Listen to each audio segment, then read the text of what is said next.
Hi, my name is Emily. I work at Butte Home Health and Hospice. We are a home health and hospice agency here in Northern California, and I'm one of the intake coordinator assistants here.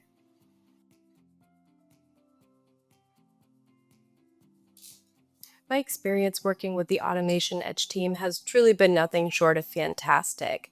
They have been just so knowledgeable and helpful and supportive in walking me through and my whole team through the implementation and everything.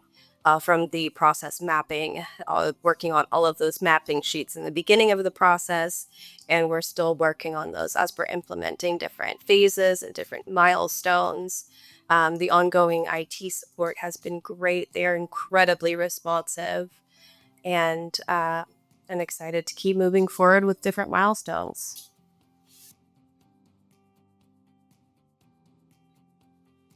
Some of the challenges we faced as an intake department prior to implementing CareFlo AI into our daily work routine, specifically with our Epic referrals at this point in time, was having to take so much time to go through all of these referrals by hand, checking the insurance through the payroll portals, having to reach out to our billing team to further check eligibilities as needed, depending on the insurances.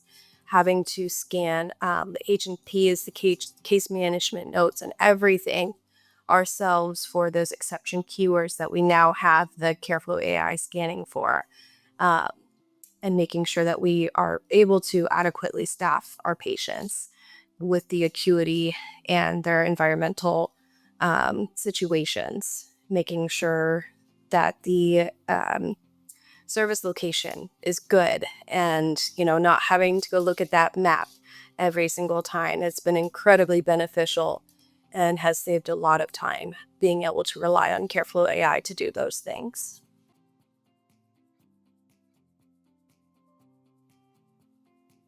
A lot of the struggle we saw prior to utilizing the referral summary for our clinicians was we as an intake department were having to gather all of that information and provide it to our clinicians within the chart, which was very time consuming. So being able to pull in that referral summary from CareFlo AI has been fantastic because it's all right there. It's all scanned in from the um, patient's documentation, and it lays everything out really, really nicely for the clinician to just kind of take a quick glance at everything and kind of get their bounds where their patient is at before going out to see them.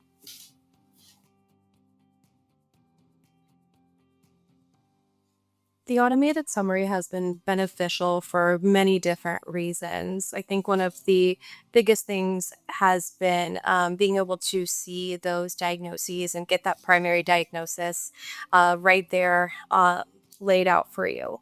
The other thing I know that we all really like about the referral summary is having the page numbers. So if something is, in there and we want to look a little more into it, we can go see that that is on this page number, page 39, and jump right to it.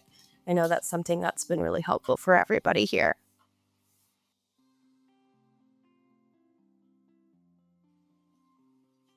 We have just recently implemented the medication entry by CareFlo AI.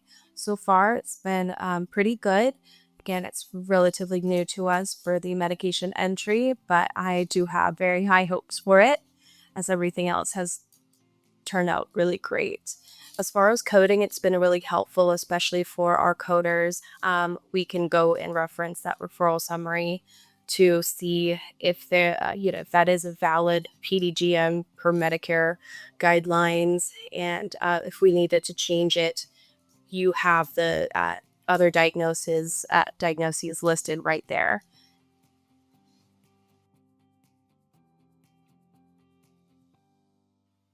There have been a lot of different benefits in regards to using CareFlow AI here. As far as time savings and costs, I don't know that I could really speak to that personally.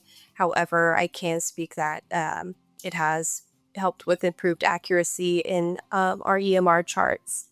And again, that referral summary has been incredibly helpful, and it has absolutely helped reduce the referral time processing.